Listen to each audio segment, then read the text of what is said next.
ज्या गुरुमुळं आपलं नाव मोठं झालंय ना, त्या गुरुला ह्या जगात नाहीच आहे, केवळ भ्रम आहे. नाही पण दिसतं. ज्याला आपण अभ्यस्त असं म्हणतो, डोळ्यांच्या कसोटीवरती आलेला जो काही अनुभव आहे त्याला गगन असं म्हणावं, आकाश असं म्हणावं. आकाशाचा रंग निळा नाहीये, आकाशच नाहीये. मानवी दृष्टीची परिघ मर्यादा संपली की तिथून पुढे जे जाणीवेस येतं, तिथून पुढे जे आकलनाच्या पलीकडे आहे त्याला निळा रंग दिसू लागतो. साधक ज्यावेळेस साधना करतो, मूलाधार चक्र, स्वाधिष्ठान चक्र, मणिपूर चक्र, अनाहत चक्र, विशुद्ध चक्र, आज्ञा चक्र पैकी स्वाधिष्ठान चक्राच्या आधी मूलाधार, स्वाधिष्ठान, मणिपूर चक्रापर्यंत आलेल्या साधकाच्या नाभीतून जो नील प्रकाश दिसू लागतो, ही निर्गुणत्वाची अवस्था आहे.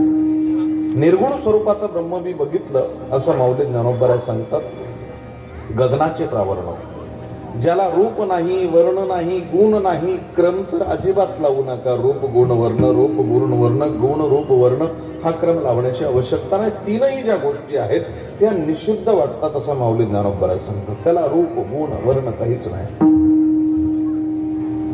तो हारे श्रीहरी पाहिला डोळे भरी, मी त्याला बघितलाय असं माऊली ज्ञानोबराय सांगतात. जो दिसत नाही त्याला मी बघितलाय.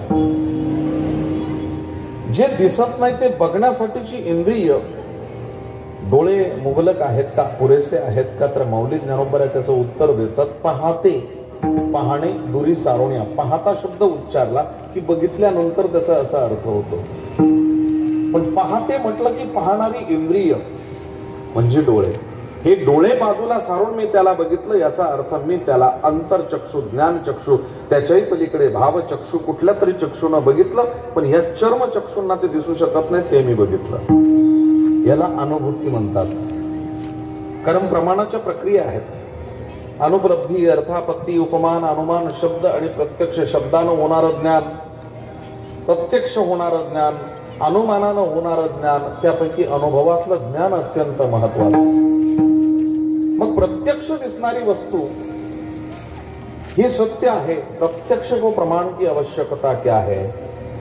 प्रत्यक्ष दिसणारी वस्तू जर सत्य आहे तर न्याय दर्शन म्हणतं. प्रत्यक्ष वस्तूवरती आम्हाला भ्रमाची जाणीव होते. प्रत्यक्ष आम्हाला मृगजळही दिसतं आणि दोरीवर सापही दिसतो. रज्जू सर्पाची जाणीव होते, पण प्रत्यक्ष दिसणारी वस्तू सत्यच आहे का, यासाठी आम्ही जे प्रमाण वापरू ते प्रमाण आहे अनुमान प्रमाण. होय, इथे अग्नी आहे, कशावर? धूर निघतोय. मग इथे जर अग्नी आहे तर धूर काढून दाखवा, त्याच वेळेस आम्ही अग्नीला मान्य करू. अन्यथा अग्नीसारखा दुसरा एखादा पदार्थ तिथे असू शकतो. पाण्यामध्ये डुबकी मारल्याच्या नंतर आतमध्ये शिंपले चांदीच्या नाण्यासारखे दिसू लागतात. याचा अर्थ ते चांदीच आहे असं नाही. हातात घेऊन बघू दे. चांदी चकाकते हे सर्वांना माहिती आहे, पण सुवर्ण काळाकडे नेऊन मला त्याला कसावर घेऊ दे, त्यावेळेस मी मान्य करेन. म्हणून प्रमाण प्रक्रिया आहे. तो हारे श्रीहरी पाहिला डोळे भरी, पाहते पाहण्या दुरी सारुण्या. या डोळ्यांना जे दिसतं ते सत्यच आहे असं माऊली ज्ञानोबराय मान्य करू शकत नाही. अभंगामध्ये एक चिकित्सेचा प्रश्न आहे, सत्य ज्ञान. याचा अर्थ मिथ्या ज्ञानही असू शकेल. मिथ्या ज्ञानाच्या पलीकडची अंतिम जी अवस्था आहे त्याला असत्य ज्ञानही म्हणतात. मिथ्या आणि सत्य या असत्य आणि सत्य दोघांच्या मध्ये मिथ्या नावाची कल्पना केली जाते. म्हणून सत्य ज्ञानाच्या अंती जाणीव आली मला. तो हारे श्रीहरी पाहिला डोळे भरी, पाहते पाहणे दुरी सारुनिया. या नेत्रांनी, या चक्षुंनी, या अक्षांनी त्याला बघता येऊ शकत नाही. मी त्याला बघितलाय. ज्ञानोबराय आमचे डोळे एवढे परिपक्व नाहीयेत. वयाच्या 10व्या वर्षी आम्हाला चष्म्याची आवश्यकता भासू लागते. जे दिसतंय ते सत्य आहे की नाही यावरती परीक्षण करताना सुद्धा आमची दमछाक होते. आम्ही आमच्या मुलांचा स्वभाव ओळखू शकत नाही, आमच्या मित्राला ओळखू शकत नाही, कुणालाच ओळखू शकत नाही. आमचे डोळे कमजोर आहेत. मग आम्हाला जर ते बघायचं असेल आणि आमच्याकडे ज्ञान चक्षुंची उपलब्धता नसेल तर मग सांगा, आम्हाला बघण्याची आवश्यकता भासल्यास आम्ही काय करावं? ज्ञानदेव म्हणे ज्योतीची निज ज्योती.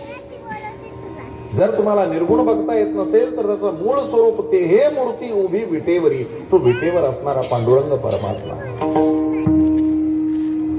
हे सगुणाच्या उपासकालाही मान्य झालं, निर्गुणाच्या उपासकालाही मान्य झालं. अद्वैत वेदांत मांडणाऱ्या जगद्गुरु शंकराचार्यांचा सिद्धांत आहे ब्रह्म सत्य जगत मिथ्या जीवो ब्रह्म एव न परहा. मागे मी त्यावरती खंडनही केलं होतं. ब्रह्म सत्य आहे, जगत मिथ्या आहे. जगत आणि ब्रह्म दोन वेगवेगळ्या गोष्टी आहे, तरी पण जीव आणि ब्रह्म वेगळं नाही. याचा अर्थ जीव आणि जगताची संज्ञा कशी करणार, त्यांची कशी सांगड घालणार, हा एक प्रश्न. चला, तो महत्वाचा विषय नाहीये, त्याच्यावरती जर वेळ मिळाला तर चर्चा करू. म्हणून पांडुरंग परमात्मा हा चराचरामध्ये वास्तव्य करतो. विशेषतः आमच्या अंतकरणामध्ये असणाऱ्या त्या आत्मतत्वाचा मूळ गाभा मूर्त स्वरूपामध्ये पंढरपूरचा पांडुरंग परमात्मा असं या अभंगाद्वारे सांगतात. श्री क्षेत्र खातिवली तालुका शहापूर जिल्हा ठाणे या ठिकाणी चालत आलेल्या ह्या 5 वर्षापासूनचा हा जो कार्यक्रम, मला खोकला नव्हता. आवाज ज्यावेळेस डिसबॅलन्स झाला ना, उंच बोलायला गेलो, माझा खोकला वाढला. त्याच्यामुळे तुकाराम महाराजांना तेव्हा माहिती होतं, तेव्हाही माईक नव्हते, पण तेव्हा सांगितलं होतं येरती दुःखाची. त्यामुळे थोडंसं अंतर राखून बोललं की बरं वाटतं. कोकणात आल्यानंतर किंवा आजपर्यंत नाशिकच्या पुढे जर कुणाचा साऊंड मला आवडला असेल तर तुमचा आवडला. याचं कारण आहे 10 पॉवर अँप लावतात, MGP लावतात, डायनाकॉर्ड लावतात, साऊंडक्राफ्ट लावतात, स्टुडिओ मास्टर लावतात, ॲलन वेल्थ लावतात, मोठे मोठे मिक्सर लावतात, मोठे मोठे टॉप बेस लावतात. बेसला कंट्रोल करण्याची कला जी तुमच्याकडे ती दुसरी कोणाकडे नाही. त्यातलं कळतं मला, म्हणून मी सांगू शकतो की रिव्हर्बच द्या असं मी म्हणू शकतो. मला इफेक्ट द्या, इफेक्ट द्या म्हटलं की आपलं शहाणपणा टिकून राहतो. नाहीतर गेन वाढवा, ट्रिबल द्या, हाईस द्या, डिले द्या, ही रिकामे उद्योग करायचे. जेवढं आपल्याला कळतं तेवढंच बोलावं, पण उत्तम प्रकारची ध्वनी व्यवस्था. धन्यवाद देईन मी. विशेष करून 5 वर्षापासून संत सद्गुरू साईनाथ महाराजांच्या मंदिराच्या वर्धापन दिनानिमित्तानं हे जे कुटुंब कार्य करत आहेत, श्री हरिभक्त परायण राहुलजी गुजरे सर आणि रुपेशजी गुजरे सर यांनी मागे कार्यक्रम ऐकला. श्री हरिभक्त परायण भास्करजी महाराज यांच्या मार्फत ही सेवा माझ्याकडे आली. खरं सांगायचं जर ठरलं तर खतेवली ह्या गावाची जी ओळख आहे माझ्या अंतकरणात मी ठेवली, त्याला कारणीभूत आहेत आमचे श्री हरिभक्त परायण किरणजी पाटील जाधव. आज्ञाधारी मुलगा आहे हर्ष, वाटत नाही. श्रीमंतीमध्ये असणारा अहंकार तो त्यांच्याकडे नाहीये, ती नम्रता त्यांच्याकडे आहे. श्रीमंतीमध्ये असणारा अहंकार हा तुम्हा लोकांमध्ये नाहीये ना, रुपेश दादामध्ये आहे ना, राहुल दादामध्ये आहे. समाधान वाटतं त्यावेळेस. मी या तारखेला माझी कथा होती, 7 दिवसाची माझी व्यस्तता होती, पण तारीख दिली, त्यांना सांगितलं की वेळेत बदल होऊ शकत नाही. व्यासपीठावरून खोटं कशाला बोलायचं, मी कथा कॅन्सल केली, जमणार नाही. त्यांनी सांगितलं वेळ कव्हर होत नाही. म्हटलं कव्हर होत नाही तर मी तुमची कथेची सेवा घेऊ शकत नाही. मला माहिती आहे कुठे नुकसान आहे, कुठे नफा आहे. नफा नुकसानीच्या गोष्टी त्यांनीच कराव्या ज्यांच्या अंतःकरणाला सुखाची आवश्यकता नाही. उत्तम प्रकारची साथ या ठिकाणी महाराष्ट्रातील नामवंत, नम्र आणि उत्तम प्रकारानं गाणारी लोक मला लाभलीत. त्याबद्दल मी लाभवून देणाऱ्या आयोजकांचं धन्यवाद करेन आणि त्यांच्याही चरणावृंदी मस्तक टेकवेन. कारण आवाजामध्ये कर्कशता नसावी, आवाजामध्ये जी मधुरता असावी ती त्यांच्याकडे आहे. खूप कर्कश आणि उंच गायलं म्हणजे गाणं असतं असं माझा अजिबातच दावा नाहीये, त्यावरती माझा आक्षेप आहे. गाणं मधुर असावं, लोकांच्या हृदयात जावं, डोक्यात जाणारं गाणं नसावं, ते त्यांच्याकडे आहे. श्री सिद्धेशजी महाराज वाघचौरे आणि त्यांचे पिताजी या ठिकाणी उपस्थित आहेत, त्यांना धन्यवाद देईल. आमच्या गावचा केशव पाटील, आमच्या गावचा श्री हरिभक्तपरायण श्याम महाराज गुजरे,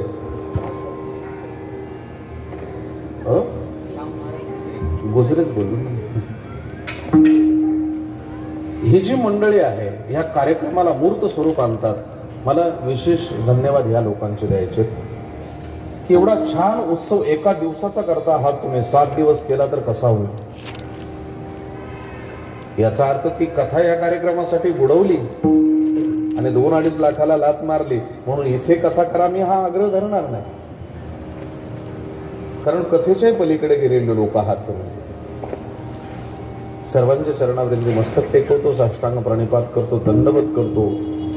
आणि खानदेश नावाचा जो प्रांत आहे, जगाच्या पाठीवर कुठेही गेलात ना तुम्ही, आपल्या मायबोली भाषेला क्षणभरही ती लोक विसरत नाही. 40 वर्षामध्ये आपलेपणा तुमचा जाणवून घेतला. त्या पाटील साहेबांनी सुद्धा सांगितलं आज बसून ऐकतो, म्हटलं चालेल. आणि मी कीर्तन जे आहे स्वतःच्या समाधानासाठी करतो. जर माझा पांडुरंग परमात्मा खुश होत असेल आणि तो जर खुश झाला तर माझ्या मनाला समाधान वाटत असेल तर कीर्तन करावं. जगाला समाधानी किंवा सुखी करण्यासाठी बहुत कीर्तनकार आहेत. उघड भाषेत बोलायचं ठरलं तर सुपारीबाज. हे लोकांच्या मनोरंजनासाठी काही करेन. हो, 6 कोटी रुपये 6 मिनिटाचं गाणं शूट करण्यासाठी जी अभिनेत्री घेते आणि अवघ्या 1 तासामध्ये टेक रिटेक करून ते गाणं कंप्लीट करते, ती 6 कोटी रुपये घेते.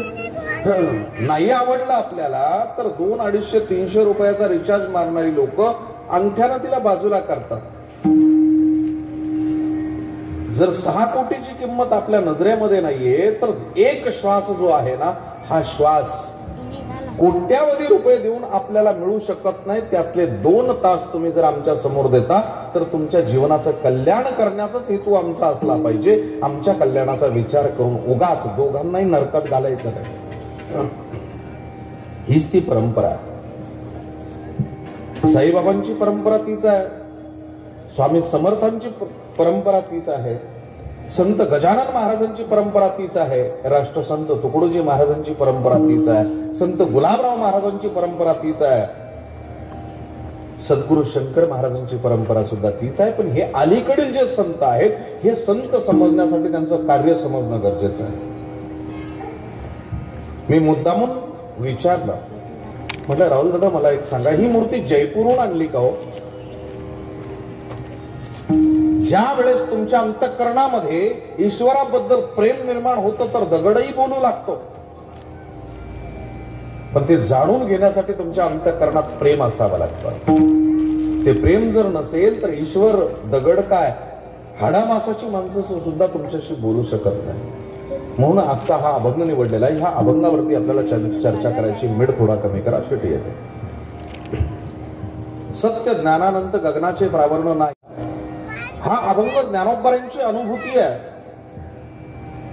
कारण एक प्रश्न ज्या वेळेस गुरुवर्य कैलासवासी मामासाहेब दांडेकरांनी ज्ञानेश्वरी नावाचा ग्रंथ सार्थ केला, मामासाहेबांची ज्ञानेश्वरी कुणाकडे असेल?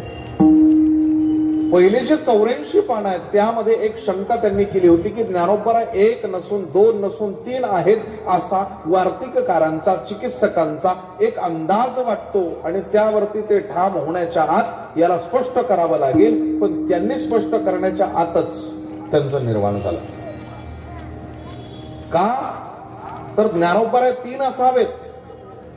आपेगाव निवासा माऊली ज्ञानोबरा वेगळे, अलंकापूर निवासा माऊली ज्ञानोबराय वेगळे आणि नेवासा निवासी माऊली ज्ञानोबराय वेगळे. काय तर्क केला त्यांनी? जर लता दिदींना काहीतरी गायचं किंवा एखादा अल्बम बनायचं असेल तर ते आनंदघन नावाने लिहितं, कोणी गोविंदाग्रज नावाने लिहितं, कोणी कुसुमाग्रज नावाने लिहितं. तर विवा शिरवाडकर हे नाव पुन्हा लावण्याची हिंमत त्यांनी केली नाही. संत परंपरेत जाऊ. नामा म्हणे जर आलं तर संत नामदेव महाराजांची वाङ्मय, जनी म्हणे आलं तर जनाबाई महाराजांचं, तुका म्हणे आलं तर तुकोबरायांचं,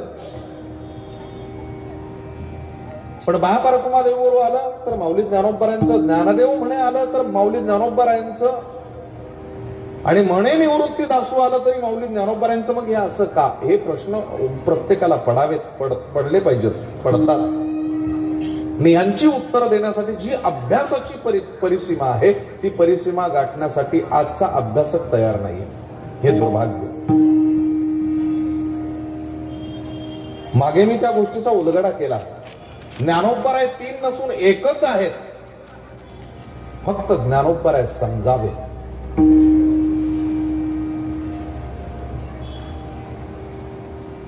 कारण 14 वर्षाचा वनवास प्रभू रामचंद्राला होतो. याचं राजकीय विश्लेषण काय, मनोविश्लेषण काय, शरीरशास्त्राशी त्याचा संबंध कसा जुळतो.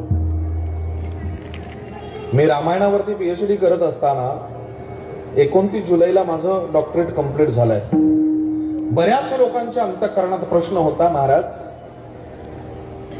तुमचा समाज काय, ज्या नावावरून तुमचा समाज कापला जातोय,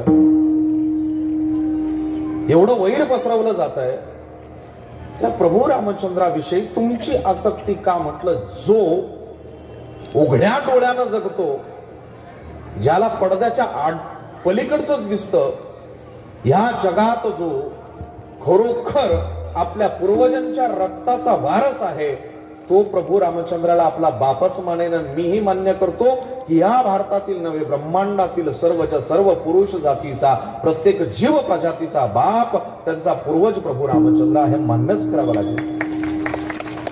मी का अमान्य करू? भारतामध्ये जन्माला आलेला प्रत्येक जण हा या हिंद भाषेतला असल्या कारणाने हिंदुस्थानीच, आणि मी सुद्धा हिंदुस्थानी म्हणून हिंदू म्हणायला काय हरकत? हे तर्क त्यांना पटले नाही. खूप मोठ्या मोठ्या चर्चा झाल्या, विद्वान लोकांची सभा होती. अजून काही विषय तुम्हाला करावेसे वाटतात का? म्हटलं हो. मग रामायणावर कसं मांडणार तुम्ही? मी त्यांना सांगितलं, रामायण आणि समाजशास्त्र हे सांगू शकतो, रामायण आणि शरीरशास्त्र सुद्धा सांगू शकतो. तर शरीरशास्त्रावर माझी ती प्रबंधामध्ये टीका केलेली आहे. एक छानपैकी मी कॉलम केलेला आहे. बरोबर 14 वर्षाचा वनवास प्रभू रामचंद्राला का?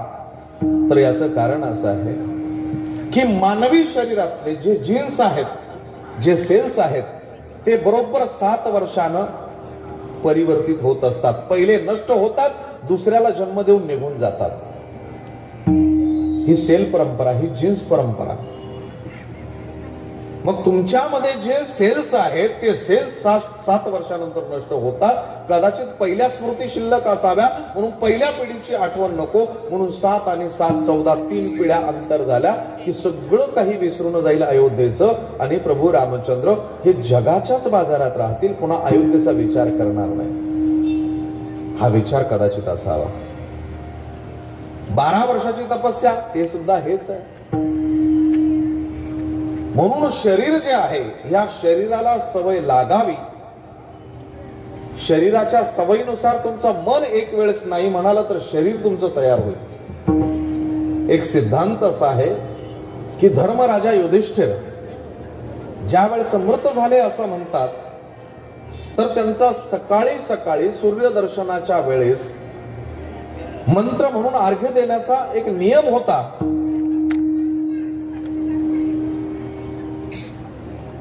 बरोबर प्रेत स्नानासाठी आणलं गेलं आणि सूर्य उगवला. सूर्याची किरण ज्या वेळेस शरीरावरती पडली तर आपोआप धर्मराजा उठून पूर्ण सूर्य स्तोत्र म्हटल्यानंतरच ते पुन्हा आपल्या निजस्थानी निजले. शरीराला सवय असावी म्हणून शरीराची सवय मनाची सवय बनते, मनाची सवय आत्म्याची सवय बनते, आणि माणूस जरी कामात नसला तरी, थोडक्यात तुम्हाला सांगतो मी, मानवी शरीरातले जेवढे अवयव आहेत त्यामध्ये 5 वायू आपण मुख्यतः मानतो, पण 10 वायूंची आवश्यकता मानवी शरीराला आहे. प्राण, अपान, व्यान, उदान, समान हे 5 वायू आपण जाणून घेतलेत. त्याच्या पुढचे 5 वायू आहे नाग, कृकल, धनंजय.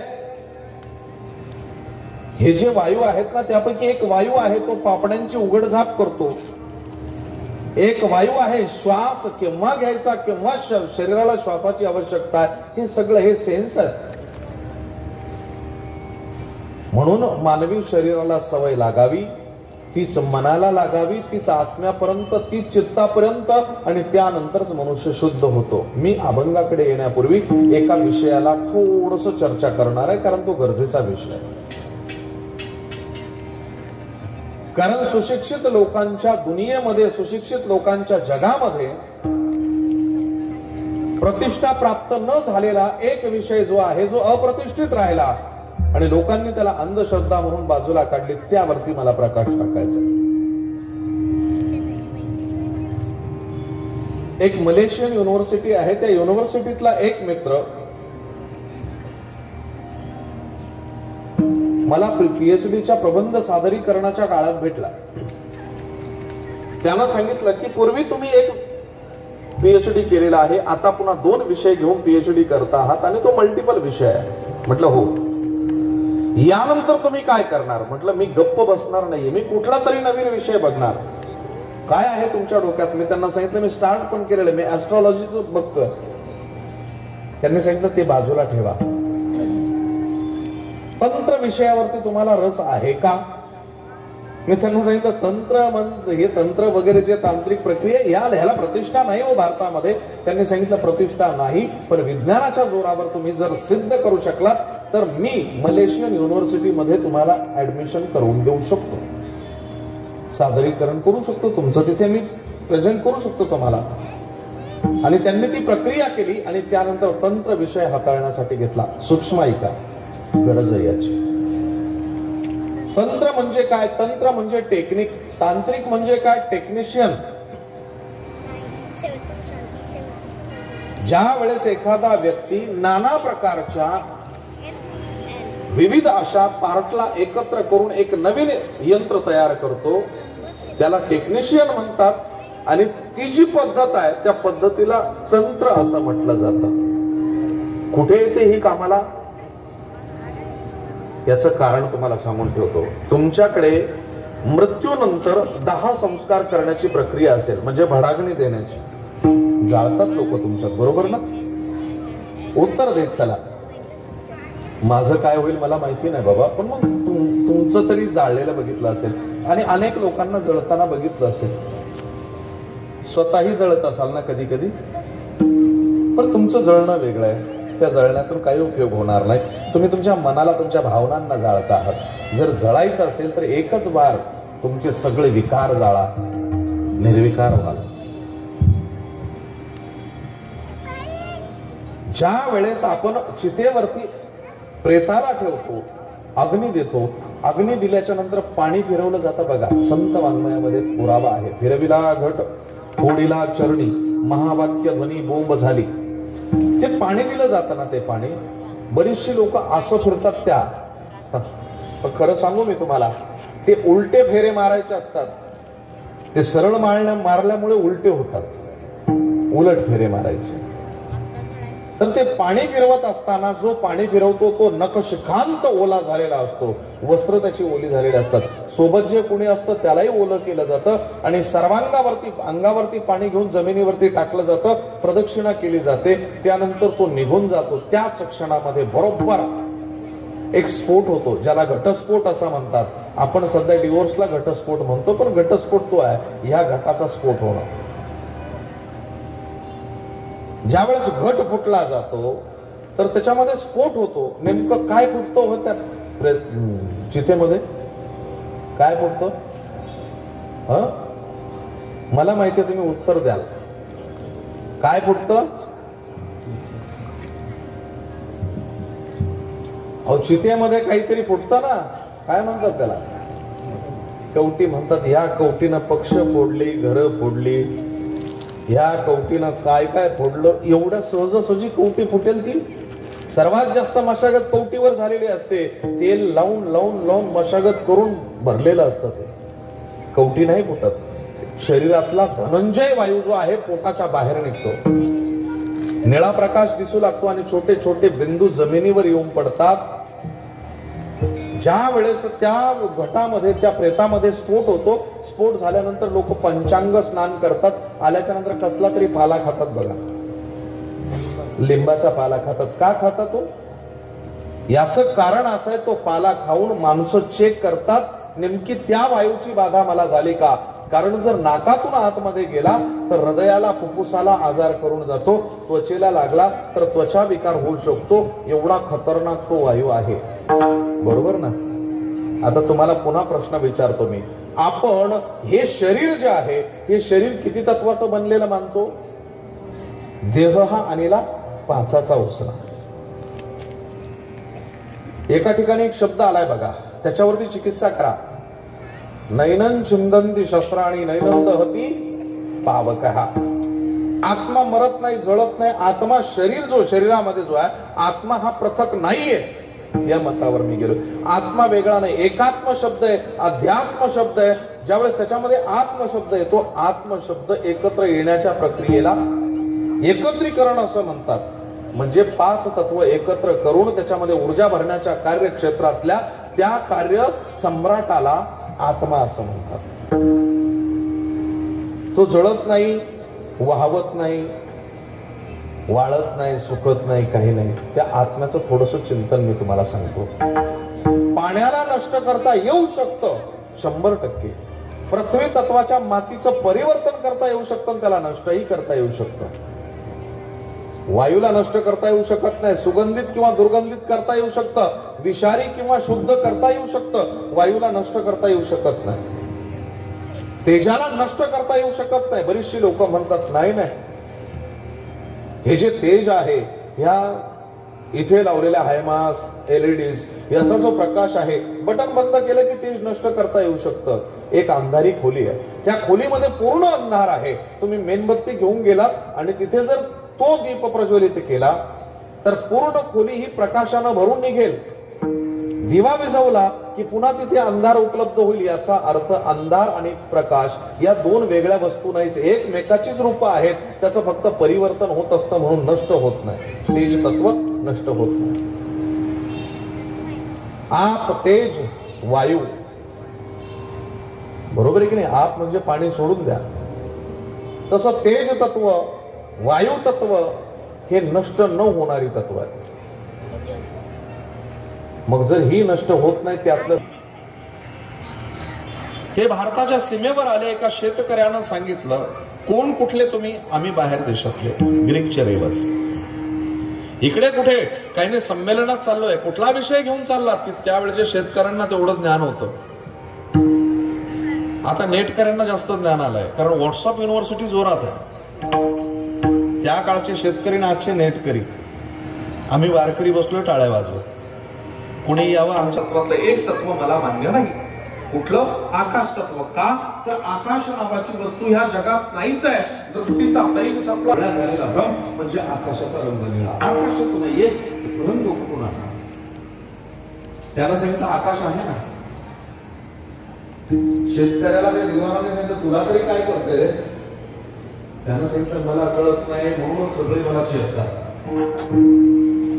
किती आंदोलन केले तरी मला लागून विषयात करतो नको नाही. विषयाला अनुसरून म्हणतोय सेवा करू का? जर करायची असेल तर एवढा घडा भरून पाणी नाही, एवढा घडा आहे घडा पाणी आहे. त्यानं सांगितलं घड्यात काय आहे का बघून द्या. त्यानं सांगितलं काय नाही. गेला पाणी भरून आला. सांगितलं या घड्यात काय? म्हणजे पाणी आहे. पण पूर्ण घटाकाश झालं, त्याचा संदर्भ कळेना. त्यावेळेस तो म्हणू लागला हे हात आहे दोन, या हातांच्या मध्ये काय? म्हणजे अजिबातही जागा शिल्लक नाही. त्यानं सांगितलं काय? स्पेस. या स्पेसला जसं की तेज तत्व, वायू तत्व, आकाश तत्व ही तत्व नष्ट केली जाऊ शकत नाही. मग प्रेताला तुम्ही जाळल्याच्या नंतर त्यातले फक्त 2 तत्व तुम्ही नष्ट केले, 3 तत्व गेली. शरीराचे भाग आहे ना, सूक्ष्मदेह, कारणदेह, महाकारणदेह, स्थूलदेह, हे वेगवेगळे प्रकार आहेत ना. लिंगदेह, नीलदेह. प्रश्न असा आहे की 5 तत्वातली 2 तत्व तुम्ही नष्ट केली, 3 तत्व शिल्लक राहिली. या 3 तत्वांचा थोडासा विचार करून अभंगाकडे मी अपेक्षा केली, चला आज आपण जवळपास 30-35 हजार रुपये घेऊन जाऊ. येणारही नाही मी म्हणावं. जर तुमच्या मनात आलं नाही 55,000 रुपये दिले पैसे बाहेर देतात. जर माझ्या अपेक्षेपेक्षा तुम्ही मला जास्त दिलं, मला आनंद झाला तो. पण शरीरामध्ये कुठल्या इंद्रियाला झाला, कुठला सायंटिस्ट सांगू शकेल? मनाला झाला. ती माझ्या चित्तामध्ये मी स्टोअर केली. कुठे भाग केलेले आहेत. फोरब्रेन तो असतो 70%, त्याच्यामध्ये 2% थिलॅमस आणि हायपोथिलॅमस असतो. मिड ब्रेन आहे, हिंड ब्रेन आहे. ब्रेनचे वेगवेगळे भाग आहेत. पण तुमच्याकडे असणारी ज्ञान क्षमता, सेन्स हा येतो कुठून? कुठे स्टोअर करता तुम्ही? कीर्तनातून घेऊन गेलेलं एखादं ज्ञान, पुस्तकातून मिळालेलं एखादं ज्ञान तुमच्याकडे स्टोअर झालं. कुठे स्टोअर झालं माहिती नाही. म्हणून मन, बुद्धी, चित्त आणि अहंकार हे सॉफ्टवेअर आहे, पण इनव्हिजिबल आहेत, दिसत नाही. कारण हे वायू तत्वापासून बनले, तेज तत्वापासून बनले आणि आकाश तत्वापासून बनले. आणि ही तत्व नष्ट होत नाहीत. म्हणून तुमच्या कामना, वासना, भावना, इच्छा, द्वेष, राग, अभिनिवेश सगळं ज्या इंद्रियांवरती कंट्रोल असतं, ती इंद्रिय तर जळाली जातच नाही. म्हणून जन्म घेणे लागे वासनेच्या संगे. ही वासना नष्ट होत नाही. ही वासना नष्ट होत नाही. मग आता जर तुम्हाला ही वासना नष्ट करायची असेल तर प्रयत्न का करावे? ज्याच्याकडे अखंड हिंदुस्थानचं राज्य होतं, अशा राजा जड भरताला सुद्धा आपली वासना कंट्रोल करता नाही आली. तुम्ही आणि कोण आहे? 60,000 वर्ष लोखंडाचे चणे खाऊन तपस्या करणाऱ्या विश्वामित्राला सुद्धा कामानं त्रस्त करून रंभेच्या, उर्वशीच्या, मेनकेच्या अशा अप्सरांच्या पाठीमागे कुत्रा बनून फिरावं, ते काम कंट्रोल करू शकले नाही. आपण कुठून करणार? म्हणून आपण बापड्यांनी हा प्रयत्न करावा. पण काम सोडून नाही, काम भोगून. भोगी काम भोगिता, वाच्या वाच्यत्वासी नाही कोठे काय करावं, ही तर अवस्था येऊ शकते ना. एखाद्याच्या प्रेमामध्ये आपण एवढं गुंतू शकतो ना की त्या प्रेमामध्ये गुंतल्याच्या नंतर आम्हाला स्वप्नी, जळी, स्थळी, पाषाणी, काष्टी तो दिसला पाहिजे. मग प्रेमानं जर तो प्राप्त होत असेल तर खडतर तपस्या करायची कशाला? यानंतर तंत्र आणि तांत्रिक हा जो विषय आहे, या 3 तत्वांना फ्रिक्वेन्सीद्वारे तो आपल्या कब्जात आणतो आणि कुणाच्याही जीवनात पाठवतो. अधिकृतपणे आपल्या प्रत्येकाच्या शरीरामध्ये आपला एक किंवा एकापेक्षा अनेक पितर असू शकतात. ही पितृशांती आपण घरच्या घरी करू शकतो, गुरुजींकडून करू शकतो. प्रत्येक पितर आपल्या कुटुंबातील कुणाचं न कुणाचं आश्रय घेऊन राहत असतो. तो तृप्त असेल, अतृप्त असेल, पण त्या पितराच्या कदाचित एकटेपणाला कंटाळून त्यानं जर दुसरं कोणी जर घेतलं तर तीही बाधा होते. ह्या जगामध्ये भूत आहे, पण भूत तुम्ही म्हणता तसं नाही. या पंचमहाभूतातल्या एका भूताला भूत म्हणतात. अग्नी, तेज, वायू वगैरे हे जे आहेत ना पंचमहाभूत, ही विशेष करून भूतच मानली जातात. ज्यावेळेस वेगळ्या स्तरानं आपली मर्यादा सोडून ते वागू लागतात, त्यावेळेस माणसाला झालेली बाधा त्याला भूत बाधा म्हणतात. बघा कुठेतरी दिसलं त्याचे पाय उलटे, मोठे मोठे केस आहेत, हात आहे, या थोतांड कल्पना डोकातून काढून टाका. कारण विज्ञान मान्य करू लागलंय. जगातील 10 देशांच्या युनिव्हर्सिटीनं तंत्र मान्य केलेलं आहे. दिल्ली सारख्या युनिव्हर्सिटीनं तंत्र मान्य केलेलं आहे. म्हणून यावरती प्रयोग केले जाऊ शकतात, तंत्रावरती प्रयोग केले जाऊ शकतात. ज्यावेळेस तंत्र अभ्यासत होतो तर मलाही तांत्रिक व्हावंसं वाटलं, मलाही आता हे असं करून फिरावं लागतंय. कारण त्या फ्रिक्वेन्सी कनेक्ट होतात, करतात, केल्या जाऊ शकतात, सिद्ध करता येऊ शकतात. सिद्ध झालेल्या ज्या शक्ती आहेत त्या शक्तींचा वापर, गैरवापर करता येतो, हे जाणीवेस आलं. मग जर आपल्याला कोणी आपल्या वासनेनं उरलो, कर्मानं उरलो, पाप पुण्याच्या समसमानते आत्माच्या अज्ञानामुळे जर उरलो तर 100% कोणी ना कोणी आपला वापर करेल आणि आपला मोक्ष थांबेल. म्हणून मोक्षही प्राप्त करायचा आहे. हा मोक्ष प्राप्त करण्यासाठी जर आम्ही प्रपंच सोडला तर पुन्हा प्रपंचाची आसक्ती वाढते. जर प्रपंच करता करता केलं तर प्रपंचही पूर्ण होत नाही, परमार्थही पूर्ण होत नाही. मग मी काय करावं हा प्रश्न ज्ञानोबांना मी विचारला. ज्ञानोबा सांगतात नाही सुटत ना तुझ्याकडून, चल असू दे, तू प्रपंचच कर. असोनी संसारी जेवे वेगोग्री. वेदानं सुद्धा वर बाहे करून सांगितले बाबा हेच बरोबर आहे. परमार्थ करण्यासाठी प्रपंच सोडू का? तर मी त्याला उत्तर देईन, परमार्थासाठी ज्यांना प्रपंच सोडलाय असे अनेक पारमार्थिक मी बघितले जे प्रापंचिकाला लाजवतील इतका उत्तम प्रपंच करतात. एवढ्या गड्डीमध्ये एक नोट कमी आली तर पाकिट फेकून देतात. भास्करजी महाराज अनुभव आहेत ना, अनुभव आहेत. आपण म्हणतो त्यांना कुठं स्वतःसाठी न्यायचं, स्वतःसाठी न्यायचं नाही, देताच कशाला.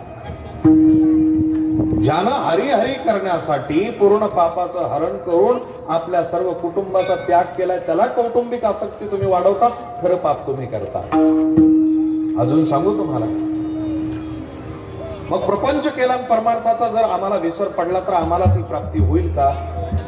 अर्जुनालाही प्रश्न पडला. अर्जुन म्हणतो अरे बाबा मी जर युद्ध केलं तर 100% मला त्रास होईल. कसं रे बाबा?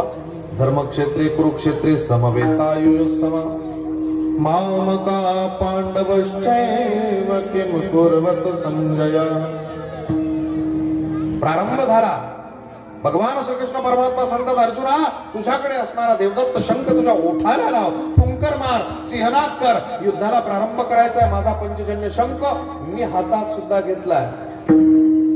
अर्जुन म्हणतो मला अगोदर बघू दे, 25 कोटी खर्च करायचे पण वारं काय ते तर बघू दे. मतदारसंघात मला फेरफटका मारू दे, आढावा घेऊ दे, सर्वे करू दे, निरीक्षण करू दे. म्हणजे बरं बरं बरोबर. निरीक्षणादरम्यान त्यानं बघितलं समोर 3 महायोद्धे आहेत, द्रोणाचार्य, भीष्माचार्य, कृपाचार्य. अरे अगणित उपकार माझ्यावर करणारे, माझ्या कुटुंबावर करणारे भीष्माचार्य, कृपाचार्य, द्रोणाचार्य, त्यांच्या विरोधात मी युद्ध लढायचं ना रे बाबा. माऊली ज्ञानोबांनी अर्जुनाकडे थोडस रागानं बघितलं आणि बोलू लागले. अर्जुना तुझे चित्त जरी जहले द्रविभूत तरी ते अनुचित संग्राम समय. युद्धाच्या समयी चुकीच आहे. तू क्षत्रिय आहेस ना, तुला लढावं लागेल. लढायला अर्जुन उभा राहिला पण अजून म्हटलं म्हातारे झाले, एका क्षणात मत पुढे काय, पुढे बघू दे. अजून बघितलं तर आपलेच नातेवाईक बघितले. अर्जुनाच्या हातातलं धनुष्य खाली पडलं, अर्जुन थरथरू लागला, रथाच्या पाठीमागील भागामध्ये धाडकन पडला. मग भगवान कृष्णाने विचारलं क्या हुआ? उत्तर देताना अर्जुन म्हणतोय नाही लढायचंच नाही, त्यापेक्षा भिक्षा पात्र अवलंबीन. भगवान कृष्ण सांगतात तुझे नातेवाईक आहेत म्हणून तुला वाईट वाटतंय का? गोक्षीर जरी जाहले तरी पथ्यासी नाही म्हणितले, ऐसे निविषोय सुधले नवज्वरी देता. गाईचं दूध अमृत आहे पण नवीन नवीन ताप आलेल्या रोग्याला जर दिलं तर विषमज्वर होतो, प्लेटलेट्स कमी होतात, कावीळ नावाचा आजार होतो, रोगी दगावतो. त्यावेळचं विज्ञान आहे. ठीक आहे पण मला लढायचंच नाही. लढण्याचं मूळ कारण सांग. ज्यावेळेस अर्जुन युद्ध टाळण्याचं कारण सांगतोय, अधर्मा विभवात कृष्ण प्रदूषंती कुल स्त्रिया स्त्रीषु दुष्टासु वर्ष्णेय जायते वर्णसंकरा पतंती पित्रो हेशाम लुप्त पिंडोदक क्रिया. अधर्म वाढेल, कुलातील पुरुषांचा माझ्याकडून वध होईल, कुलातील स्त्रियांना दुष्ट वासना घेरतील, दुष्ट वासनेला घेरलेल्या कुलस्त्रिया व्यभिचार करू लागतील, व्यभिचारातून जन्माला आलेली संतती संकरित असेल आणि संकरित संततीनं केलेलं पिंडदान आमच्यापर्यंत पोहोचणार नाही. इतर ज्या वेळेस ह्या जगातून निघून जातात, 3 रूपानं शिल्लक राहतात, त्यांच्या तृप्तीसाठी पिंडदानाची आवश्यकता असते आणि हे गीतेलाही मान्य आहे.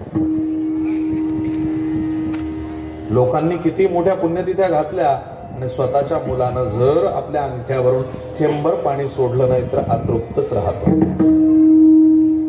त्याच्या तृप्तीसाठी करावं. गीतेच्या प्रारंभी सुद्धा हाच प्रश्न आहे.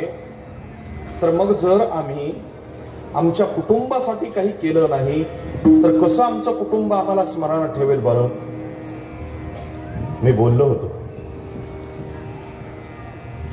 खूप मोठी संपत्ती आहे श्री किरणजी जाधवांच्याकडे, पण त्याची कमाई काय आहे मी त्यांना सांगितलं. त्यांच्या मातोश्री ज्यांनी त्यांना संस्कारात लहानाचं मोठं केलं आणि त्यांनी दिलेले संस्कार की हर्ष बाळ आजही एवढा नम्र वागतो, संपत्तीचा अहंकार किंवा घमेंड डोक्यात येऊ दिले नाही, ही कमाई आहे. आपल्या पिंडदानाची आठवण आपल्या पुढच्या पिढीनं ठेवावी, एवढा संस्कार आपल्या पिढीला द्यावा, बस याच्या पलीकडे काहीच नाही. श्री हरिभक्त पारायण राहुल दादा असतील किंवा रुपेश दादा असतील, ह्या लोकांचे पितर कोण आहेत काय माहिती नाही, पण त्यांच्या संस्कारानं त्यांना परमार्थ करण्याची जी अनुमती दिलेली आहे, या परमार्थाचं भय त्यांना श्राद्ध आणि तर्पणाच्या संबंधामध्ये सावध करेल. तेही तृप्त राहतील आणि हेही समाधानी राहतील. कारण या जगामध्ये जर पितरांनी ठरवलं तर जगातली कुठली ताकद तुम्हाला त्रास देऊ शकत नाही. पितरांनी जर ठरवलं तर काही शक्य होऊ शकतं. म्हणून हे लक्षात ठेवा, पितर तृप्त करावे. हे पितर म्हणजे कोण आहे? आपले पूर्वज, हे मोठी वडीलधारी मंडळी हे पितर आहेत, यांचं मार्गदर्शन महत्वाचं आहे. मग माऊली ज्ञानोबा यांना मी विचारलं का हो प्रपंच करावा, प्रपंच करता करता परमार्थाचा विसर पडला. मग त्यावेळी जगद्गुरु तुकोबराय आम्हाला सांगतात प्रपंच करता करता परमार्थाचा विसरच पडणार नाही. कारण प्रपंच हा करावा तर कशा पद्धतीनं? जोडणी आधार उत्तम व्यवहारे, जोडणी आधार उत्तम व्यवहारे, जोडणी आधार उत्तम व्यवहारे, जोडणी आधार उत्तम व्यवहारे.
तुमची तंद्री लागली आहे, उरलाय आपल्याकडे अर्धा तास, एक 15 मिनिट वाढवलं तर चालेल का? आज मला बोलू द्या,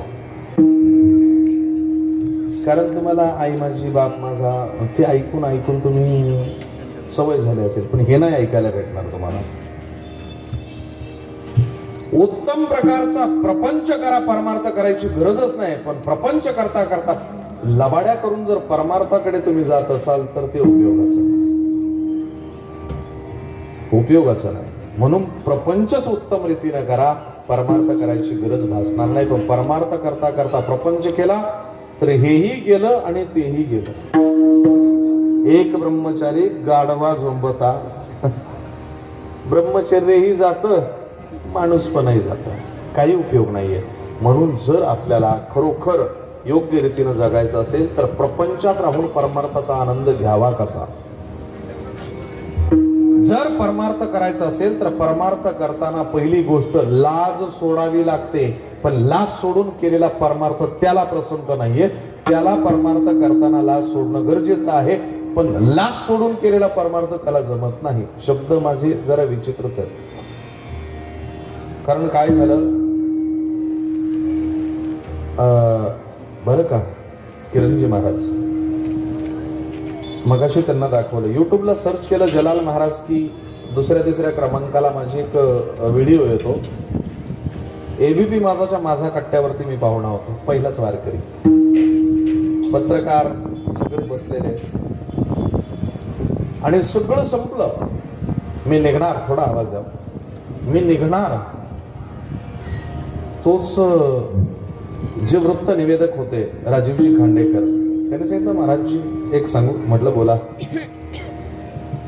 दिल्लीमध्ये आमचा खूप मोठा सेमिनार सुरू आहे. सगळे पत्रकार तिकडे आहेत. मी घाईनं निघालो. माझ्यासोबत माझे गुरुजी होते जे खूप मोठे पत्रकार आहेत. त्यांनी मला विचारलं की राजू एवढा घाईनं कुठे चालला. काही नाही, एक कट्टा करायचा आणि पुन्हा माघारी दिल्लीला यायचंय. कट्टा नंतरही केला जाऊ शकतो, 2-3 दिवस बाकी आहे. त्यांनी सांगितलं तसं नाहीये. एडिटिंग वगैरे होऊन जातं, सगळं काही कम्प्लिटली होऊन जातं. सगळं जे पोस्ट प्रोडक्शन आहे सगळं होईल. पण काय माहितीये का, आमचा जो वक्ता आहे, जो पाहुणा आहे, त्याला घाई आहे. कोण असा VIP आहे की त्याला एवढी घाई आहे. काही नाही म्हणे हरिभक्त परायण डॉक्टर जलाल महाराज सय्यद. त्यांनी लगेच माझ्या मांडीवरती असा हात दाबला. म्हणजे काय सावध, काय झालं सर. आपण पत्रकार लोक आहे ना, शब्दांशी खेळतो बरं. तो शब्दाच्या उरावर बसणारा बुवा आहे, लक्षात ठेव. मला वाटलं काहीतरी वेगळं म्हणून मी जरा ती मुलाखत बघा तुम्ही, ती कन्फ्यूज वाटतात थोडेसे. वारकऱ्यांना सगळ्यांना कन्फ्यूज केलं, पण वारकऱ्याला कन्फ्यूज करतात लोक. आता वारकरी धर्मच बुडत चाललाय. कारण वारकरी मर्च होत चाललाय कुठेतरी. म्हणून शब्द लक्षात ठेवा. लाज सोडावी लागते परमार्थासाठी, पण लाज सोडून परमार्थ करू नका. मी हे सांगतो. ह्या व्यासपीठावरून लाज सोडून उगाच काहीतरी बोलायचं, त्यापेक्षा परमार्थ करताना लाज सोडावी लागते. लाज भय चिंता दुराविला मान. लाजाच्या बरोबर भय सुद्धा दुरावला पाहिजे. मान सुद्धा तुमच्या जीवनातून निघून गेला पाहिजे. ती समर्पणाची भावना तिथे असली पाहिजे. ती लाज सोडणं गरजेचं आहे. पण निर्लज्जासारखा परमार्थ करून उपयोग नाही. 15-20 लाख रुपये एका कथेच्या घेणाऱ्या एक विद्वान म्हणणार नाही, पण सुंदर अशा कथाकार आहेत उत्तरेतल्या. मी मगाशी बातमी वाचत होतो, मॉडेलिंग क्षेत्रात आल्या. अजून ती बातमी माझ्या वॉलवरच असेल. ती केवढं मोठं दुर्भाग्य आहे. कोणीतरी तुम्हाला नाचवावं आणि तुम्ही नाचत राहावं. म्हणून माऊली ज्ञानोबा सांगतात की रंगा, आपल्या रंगात रंगा. एक प्रसंग असा आहे. रुपेश दादा कुठे असतील तिथे. असा एक प्रसंग असा आहे की मी ज्या वेळेस स्टुडिओ सोडत होतो त्यावेळेस ज्ञानदा कदम ज्या आहेत त्यांनी माझा हात पकडला. त्यांनी सांगितलं सर मला जरा तुमच्याशी बोलायचंय, पण बोलायला विषय कुठून सुरू करावा. म्हटलं तुमच्या मनातलं मी ओळखतो. का आम्ही लोकांच्या मनातलं ओळखतो. आता सुद्धा तुमच्या मनात जे चाललंय ते आम्ही जाणू शकतो. का तर आम्हाला रोज हाच धंदा करायचा आहे.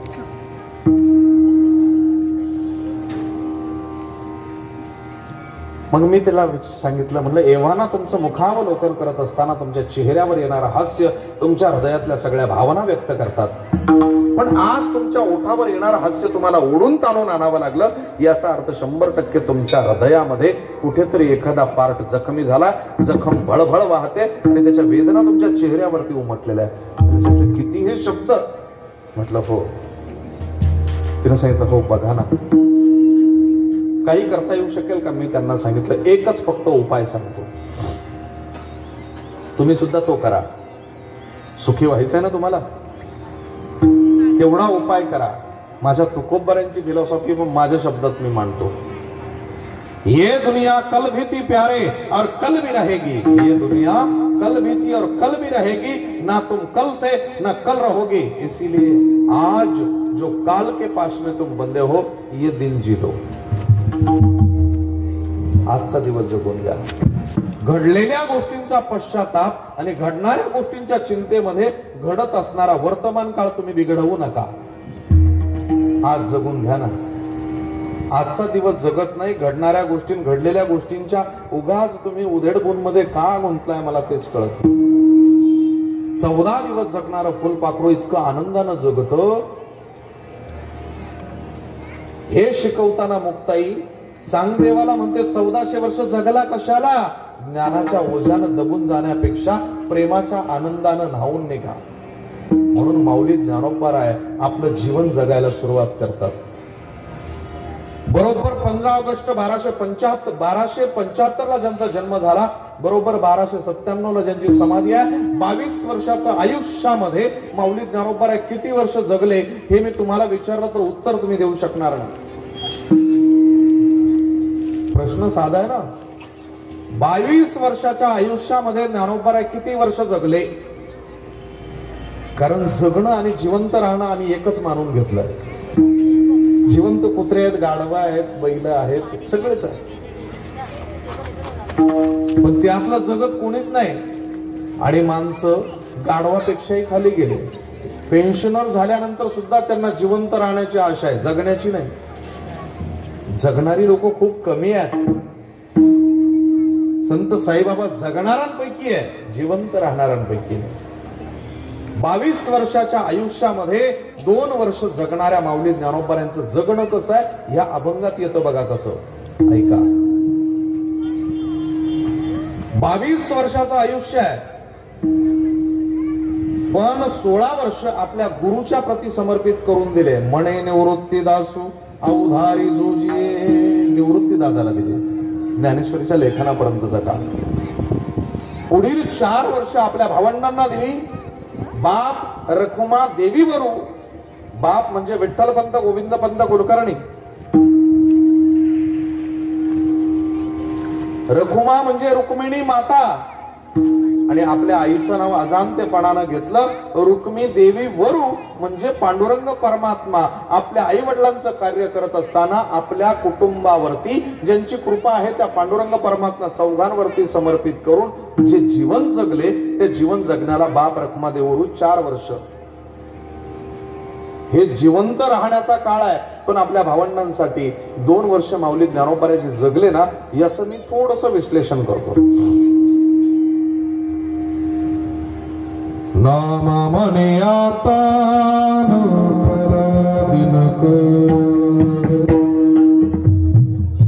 बाप ज्ञानेश्वर समाधिस्थो. नामा म्हणे आता लोकला दिनकर. बाप बाप नात्यानं माऊली ज्ञानोबाराय जगले. ज्ञानाबाई माझी अनाथाची आईचं नातं जगले. ज्ञानाचा सागर सखा माझा ज्ञानेश्वर मित्राचं नातं जगले. सगळे नातं जगले हे लोकांसाठी, पण स्वतःसाठी जगत असताना जे नातं आहे ना ते नातं जगले माऊली ज्ञानोबाराय प्रेयसीच. कशावरून? एक घटना तुम्हाला सांगतो. ज्ञानेश्वरी लेखनाचा काळ सुरू आहे. नेवाशाला पैस खांबाजवळून बाहेर आले माऊली ज्ञानोबाराय. एकटक आकाशाकडे बघत होते. मुक्ताईनं सांगितलं काय रे एवढा निरखून त्या आकाशाकडे काय बघतोस? रोजच ते आहे. काय त्या आकाशामध्ये तुला वेगळे पण जाणवत? बघ ना कसे ढग दाटून आले. अरे हे कायमच आहे.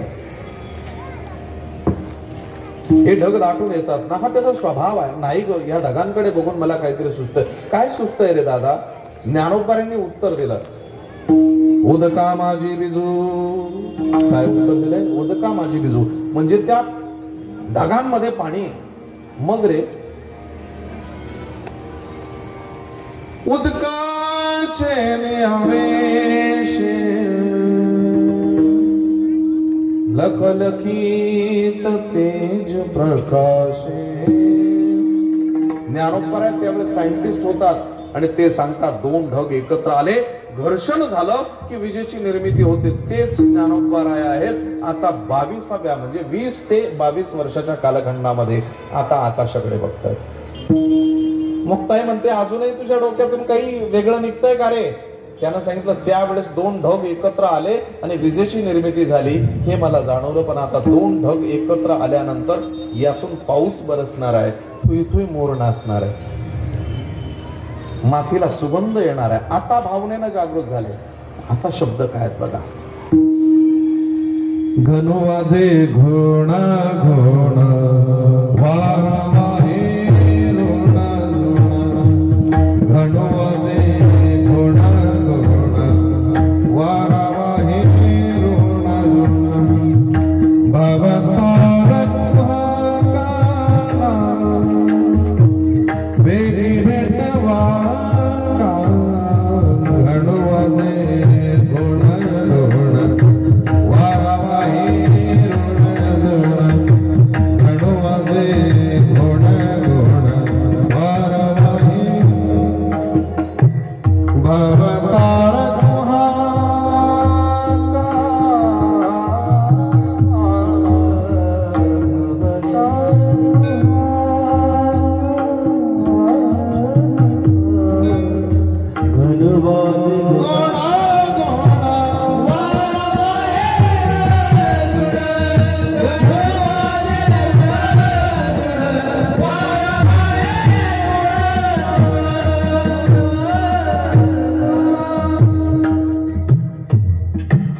त्यावेळेचं ते जागणं वेगळं आहे. तुम्ही म्हणाला हे काहीतरीच कसं. माऊली ज्ञानोबा प्रेयसीची भूमिका कशी पार करू शकतात? हो, ज्या ज्ञानोबांना आई म्हटलं जातं, एकेकाळ ती प्रेयसी आहे. ज्या वेळेस प्रेयसीचा विवाह होईल, तिच्या पोटी संतती येईल, त्यावेळेस आम्ही जन्माला येऊ. अजून आपण जन्माला आलेलो नाही. दिस इज माय फिलॉसॉफी. अभंग सोडवण्याची माझी पद्धत आहे. अजून आपण अभंगाकडे सुद्धा आलेलो नाही. अजून माऊली ज्ञानोबा प्रेयसीच्या भूमिकेत आहे. ज्या वेळेस एखादी मुलगी आहे ना, रात्री 9 वाजता जेवण वगैरे होतात, आई सांगते थंडीचे दिवस आहेत पण पाणी गरम करून ठेवलंय का मला, थोडीशी भांडी घासू लागते का मला? ती म्हणते नाही ग, मला सकाळी 8 वाजता क्लास आहे, मला जावं लागणार आहे, माझं ट्युशन मला चुकवता येणार नाही. तीच मुलगी विवाह ठरल्याच्या नंतर दुसऱ्या दिवशी 7च वाजता 9 वाजता क्लास आहे किंवा 7 वाजता जरी असेल तरी ती पहाटे 4 वाजता टुंग वाजलं की मोबाईल कडे बघते, मेसेज आला की काय. रात्र रात्र बोलतात. लग्न ठरू द्या, तिचे 4 इन्स्टाचे अकाउंट आहे तरी ती म्हणते नाही, आमच्या घरामध्ये मोबाईल वापरायला बंदी आहे.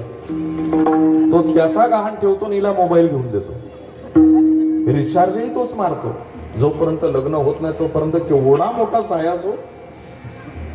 तेव्हा रात्रभर काय, बाबूने थाना थाया, बाबूने पाणी पिया, काय बोलत असतील काय माहिती बाबा. कुठून हे ज्ञान येत असेल, कुठून हे विचार त्यांच्यामध्ये प्रसवत असतील.